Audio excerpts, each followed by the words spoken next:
Matinding laban ang ipinapakita ni Fiang Smith matapos siyang mapasama sa online poll ng mga nominado para sa Outstanding Asian Star sa 2026 Seoul International Drama Awards para sa seryeng Ghosting. Sa kasalukuyang tali, pumapangatlo siya na may 12.26% ng boto at unti-unting humahabol sa mga nasa itaas na pwesto. Sa ikalawang pwesto ay si Kim Chu na patuloy ding nakakakuha ng malakas na suporta mula sa fans.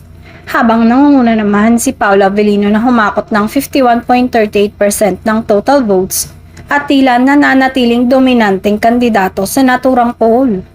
Kasabay ng mainit na laban sa top 3, napag-iwanan naman si Ann Curtis na nasa ika-4 na pwesto na may 3.96% ng boto para sa kanyang nomination sa It's Okay to Not Be Okay.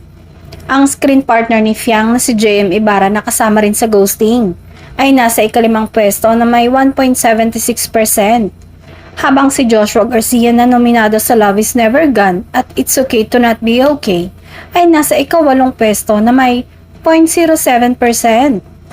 Samantala, muling napapansin ang lakas ng tambalang Kim Pao dahil parehong nominado sina Kim at Paolo ngayong taon para sa seryeng The Alibay. Habang papalapit ang deadline ng botohan, patuloy ang mas tumitinding kampanya ng fans at tinaabangan kung may biglaang baligtad pa sa ranking bago tuluyang makoronahan ang susunod na Outstanding Asian Star.